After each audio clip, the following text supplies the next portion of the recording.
大家好，我是丽蓉。大家好，我也是丽蓉。丽蓉，你可以给大家介绍一下我们的新朋友哦，吗？好的，我的新朋友，我们的新朋友，这是10年前的丽蓉。那么干的这个这个是你自己做的，还是朋友送给你的？啊，朋友送给我的，不是我吧？好像是吧？不是我，不是我，不是我。好，大家好，我是文，我非常期待录今天这一期视频。其实我跟丽蓉，我们已经有差不多2个月没有见面了。嗯，对。丽蓉，你去哪里了？首先呢，文是想我了，2个多月没见面了，听这个话，他是想我了。我去了趟埃及。所以今天呢，我非常期待跟丽蓉聊一聊在埃及发生的事情。嗯她去了什么地方？然后呢，她吃了什么好吃的？然后有什么有趣的经历？对对对，其实你也应该跟我去的，然后没去。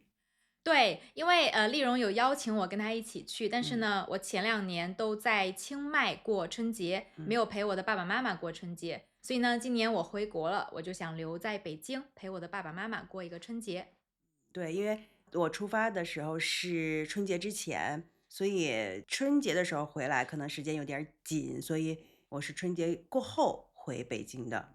所以你是在埃及过的春节。对对对对对，好，那你是什么时候去的？我是1月28号走的，2月20号回来的，差不多在埃及待待了了，20多天，20多天。差不多有1个月时间了。对对对。那你都去了几个城市呢？我大概去了四个城市，嗯，四个城市。我记得你出发之前非常期待坐卡塔尔航空。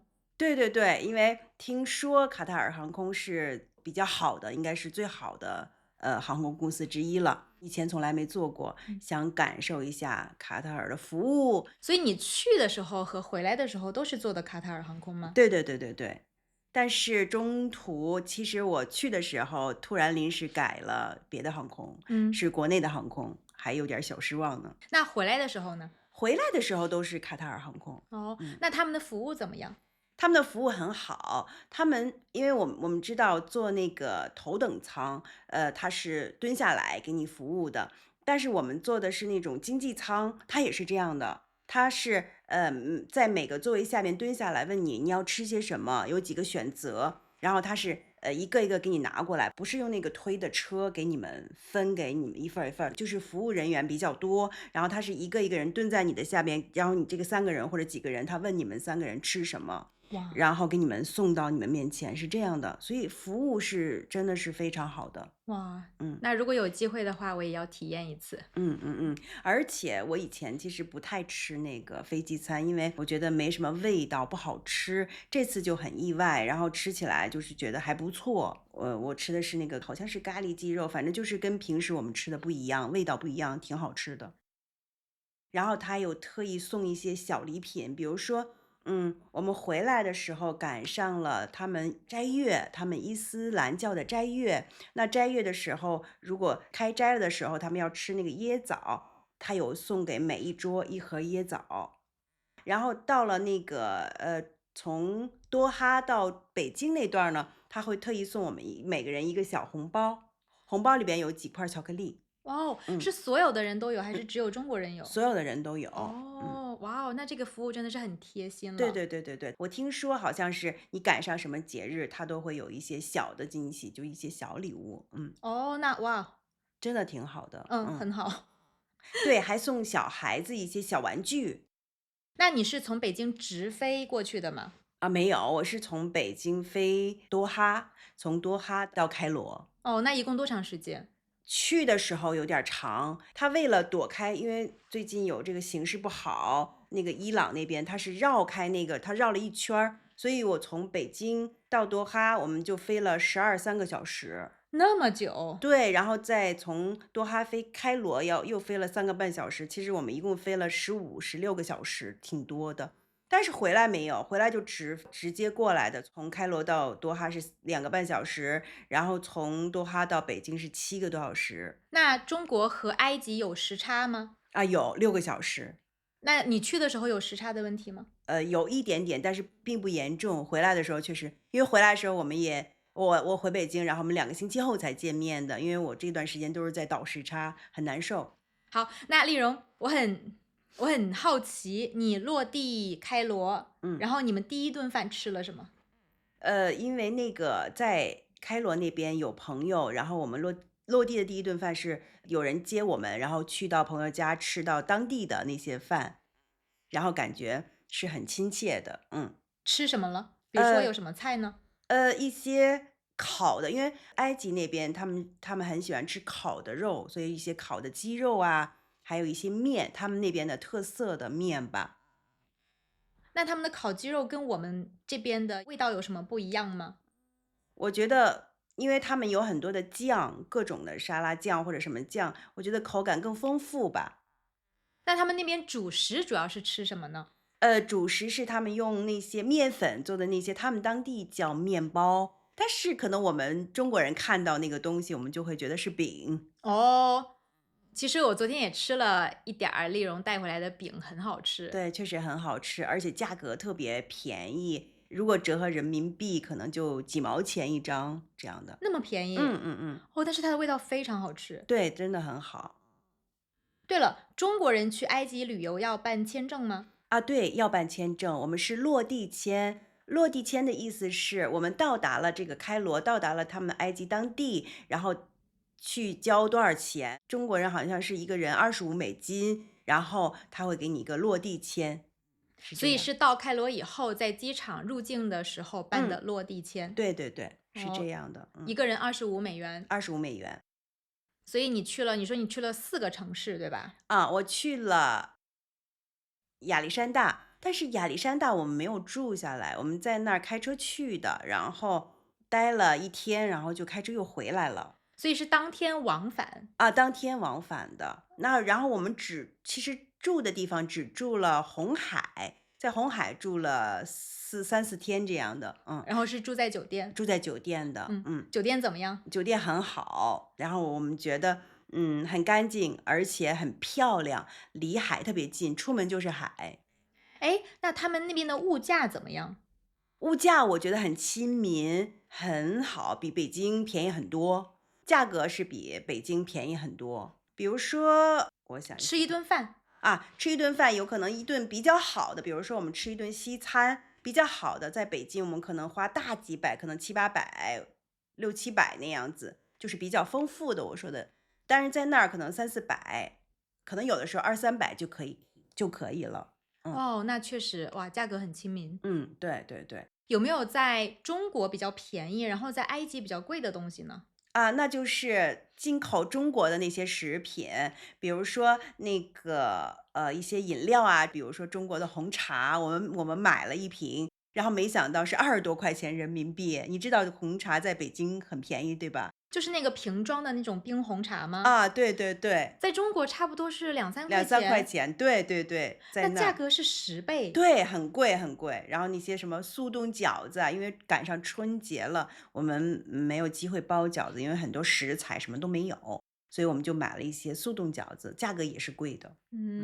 那他们那边也吃一些奶制品。对，他们吃奶制品非常多，就是比如一些奶酪啊、米布丁啊，跟奶有关系的东西特别多，而且我觉得味道很好。哦，那我觉得我应该会非常喜欢吃，因为我很喜欢吃奶制品。对对对，那他们那边是不是也吃羊肉？吃羊肉的。但是吃的少。比如说烧烤的地方也有羊肉，但是因为我吃不了羊肉，所以就很少点。那我很好奇，他们那边可以喝酒吗？不可以，因为是伊斯兰教国家，好像没有地方卖酒。可能红海有的地方，个别地方有，因为红海是很国际化的，有很多外国人，特别是俄罗斯人哈，去的很多，所以有一些卖酒的地方，但是也不多。但是别的城市几乎没有。所以外国人在那边可以买到酒。可以。那外国人如果要喝酒的话，是要躲在房间里喝呢，还是他可以在公开的场合喝？外国人没有问题的，外国人是可以，你如果能买到酒，你在什么地方喝都是可以的，他们不会管你，也不会说，就是对你不友好。其实他们当地人，他们本国人大部分人是不能喝酒的，因为他们的跟他们的宗教有关系吧。那你们去的时候，那边的天气怎么样？天气很好，因为冬天也是埃及的冬季，他们的冬季可能是20多度左右，20多度应该是很舒服的那个温度。哦，那你们去的时候很舒服呀。对对对，天气很舒服。那穿薄薄的裙子，然后再可能穿一件外套就可以了。对对。我之前看他们的温度，在家里看那个温度有10几度，所以呢，其实我带衣服带厚了，然后我带了一些厚的毛衣，我说穿毛衣就行了，但是其实并没有那么冷，然后其实穿一个薄薄的，像你说穿一个薄薄的裙子，穿一个外套就可以了。我其实没有带那么多裙子，是因为你看说天气有点冷，有所以点冷，然后我带的都是还挺2大箱子衣服，我还是又是带多了衣服。而且很多都用不上，特别热，所以下次再去我就知道带什么了。那边的气候怎么样？是干燥呢，还是潮湿呢？分城市，比如说大部分的城市，因为它有沙漠，然后我觉得是干的，但是啊，我觉得没有北京这么干。虽然他们说常年不下雨，但是我还是觉得北京更干一点儿。然后比如红海是特别舒服的城市，然后呢，因为它靠近海，然后很湿润，温度很舒服，真的是特别适合居住的地方。你昨天给我看了一些你在红海的照片，嗯，哦，太美了。真的太美了，而且嗯，没有那么多的人，然后没有那种就是旅游地的感觉，就是像在度假，你去到一个没有很多人的地方，一个海边，然后因为有很多朋友，我们有几个朋友一起开着车去海边，然后自己做一些茶，然后做一些小烧烤，然后一边吃一边聊天儿，然后还可以，因为就是海在旁边嘛，然后还可以下去浮潜，我就觉得是那种自由、很舒服的感觉。天呐，那我觉得我现在多了一件后悔的事情，你猜？对，你看你后悔了吧？对，我后悔我没有跟丽蓉去埃及。嗯。那你去那边有什么水土不服的吗？水土不服就是当我们去到一个新的地方、一个新的城市的时候，我们的身体比较难适应那边的气候呀、环境呀什么的，我们说是水土不服。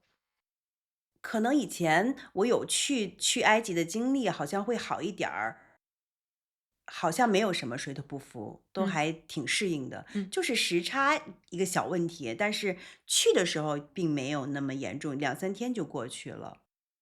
那回来的时候时差呢？回来的时候不知道为什么那个时差那么难搞，嗯。然后白天特别困，晚上睡不着，就是很早睡了，然后到夜里就醒，然后一直睡不着，白天就没精神，这样持续了差不多2周。在汉语里面适应这个时差时间，我们说倒时差，所对，以丽蓉觉得去的时候倒时差比较容易，但是呢，回来的时候倒时差比较难。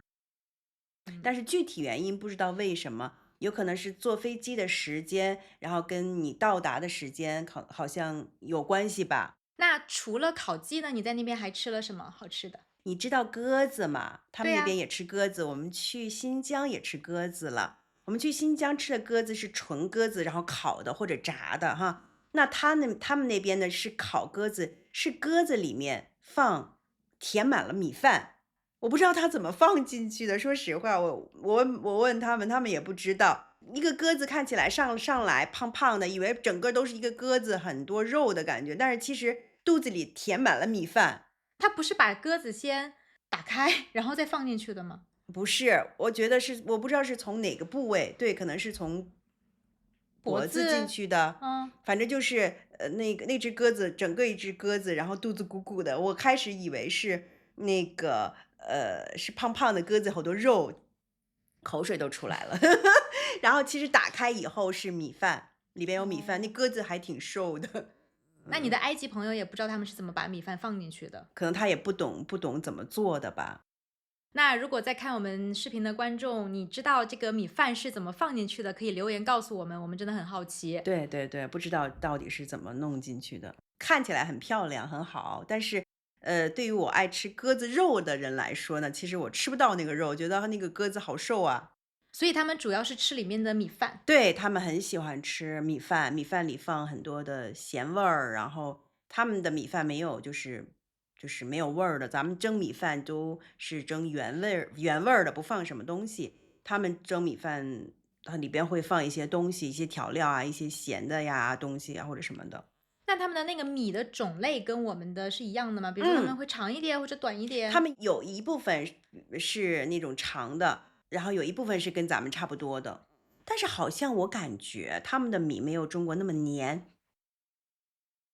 对，除了吃这个就是烤鸽子，还有他们会烤一些鸡呀，然后鸭呀，然后牛肉啊比较多。其实羊肉他们也有，但是我感觉好像羊肉没那么多，因为你去哪个餐厅点牛肉，然后鸡肉、鸭肉特别多。那汤呢？他们喝什么汤吗？汤有各种的汤，还有其中有一个很有名的，就是那种绿色的、黏黏的，他们叫法老汤。绿色的汤。绿色的，就是纯的那种绿色的植物做的汤，然后他们叫法老汤。那为什么叫法老汤呢？我听说一个故事，是因为法老那个时候得了很严重的病，然后有个大夫给他喝了用这种草药熬成的汤，他喝了以后就过了几天就好了，所以他们把它称作法老汤。但是我问当地人，他们没听说过这个故事。那你喝法老汤了吗？我喝了，其实味道还可以，但是我觉得口感对我来说不那么喜欢，因为黏黏的，是黏黏的感觉。因为我常常喝的汤都是那种水水的，但是那个汤啊到嘴里就是黏黏的那种口感，我觉得有点儿奇怪，那你喝完以后有没有觉得身体更好了？好像没有吧？那你们去博物馆了吗？博物馆去了，那肯定得去，因为最近2年埃及新开的那个大博物馆，哇，太震撼了，就是很大。我们逛了3、4个小时，可能我们只逛了它的1/4之类的这样的，然后就还有好多好多没看到，因为很大很大，太大了。博物馆的票是多少钱？博物馆的票是对中国人来说是差不多折合人民币200块钱左右。外国人是差不多200块。对，对嗯，外国人来说，但是当地人好像10块、20块这样，差很多。票价不一样吗？对，完全不一样。那买票的时候要看，比如说身份证或者护照。对对对，要护照的。他们当地人可能就有身份证，然后就可以买票了。那如果是孩子去那边的话，有学生票吗？比如说半价呀或者什么的。对，孩子是半价，他这个倒不需要什么学生证，但是看你是孩子，然后就是半价的。那我觉得好像在中国，外国人和中国人如果是去旅游景点的话，票价都是一样都的。差不多，而且我去有的地方，个别的地方，那个外国人还更便宜。是吗？对对对，我们去那个义乌，我们去了一个旅游景点，爬山的地方，然后我记得我们好像是30、40，可能外国人就10块钱这样。哎，那你去金字塔了吗？啊，去金字塔了，金字塔哇也是很震撼，很美。但是其实我在那儿待的几天，其中有一天是有扬沙，就是好多好多风，然后特别大的风，然后沙子都起来。那个时候也有人去金字塔，然后哇就是他们拍的照片儿，就像我们看的那个武侠片儿，特别多沙子的感觉。那你去的时候游客多吗？游客挺多的，但是因为金字塔很大，那个地方那一块地方很大，人都分散开了，你感觉人不少，但是其实在你旁边的人其实没有那么多，所以金字塔的票价也是外国人和本国人是不一样的也价格。是不一样。具体是多少钱我可能忘了，但是价格也是差很多。你在那边你觉得，比如说去上洗手间呀，然后嗯，路上呀，你觉得干净吗？很干净，嗯，很干净。然后让我印象很深的就是他们的味道，可能有的地方可能有一点点水，没有那么的，就是那么的干净，但是是香的。每个厕所都是卫生间，各种地方都是，还有饭馆儿，还有各种地方都是香香的。那当地的女生她们需要戴头巾吗？对，大部分我觉得是90%以上都要戴头巾。如果那他们是伊斯兰教，都应该戴头巾。那我们作为游客去那边旅游呢？那没有问题。那你觉得当地人他们的幸福感高吗？我觉得很高。其实我觉得旅行的意义是我们在一个地方或去一个国家，看到我们的生命的另一个活法。就是我们在中国，我觉得中国人啊，不是所有的人这样。比如说，我们在一个沙滩，我看到当地人可能在那儿，喝个咖啡，一待就是半天儿，也没有着急的感觉。那这个时候我可能就会想，这个时间我要不要赶到下一个景点，然后拍很多照片，然后在什么地方打卡，我这样待半天时间就过去了，我就会有这种心理压力。那在那边他们是不是一天只做一件事情？他们就觉得做了就很放松就可以了，一件小小的事情都让他们很开心。比如说吃到一个很喜欢的蛋糕，然后就觉得哇，好开，一天都很开心。所以我觉得这就是旅行的意义吧，你就看到了生命的另外一种活法。哇，哦，那正好你说到蛋糕，他们那边吃东西吃的甜吗？特别甜，特别特别甜。然后他们觉得啊，味道正好，可以呀。但是我们吃起来就觉得哇，齁甜。我们的齁甜就是甜的程度很高很高了，特别特别甜，我们说特别特别甜，齁甜。齁甜。那你在那边买了什么东西吗？我买了一些吃的，吃的多一点儿，然后用的什么的，好像纪念品可能有个别一点点，但是不多。哎，那丽蓉，你这次在那边有没有做什么你以前从来没有做过的事情？做了一件，就是我去深潜了。之前就觉得是挺可怕的，因为也不知道海底有多深，会不会出现意外。然后这次硬让自己去尝试了。没下去之前觉得哇，好可怕呀，好紧张啊，然后有很多动作要记住。下去其实只记住呼吸，用嘴呼吸，深呼吸，放松就可以了。其实是你越放松，你看的景色越美，你下去的越深。所以以后还想多尝试这个深潜，你会游泳吗？其实游不好，所以但是这个深潜跟游泳没啥关系，就是你放松就可以了。好，哇，我觉得听完你说这些，好像我跟你去了一趟埃及。对，你一定要去一趟。下次你什么时候去埃及？下次你去的时候，我一定跟你去。好的，好的，一定去啊，说好了。好啦，非常感谢丽蓉跟我们分享她在埃及的有趣的经历。好，那如果呢大家对丽蓉的埃及旅游有什么好奇的呢，也可以留言问丽蓉。对，好，那我们这一期视频就拍到这里吧，再见。再见。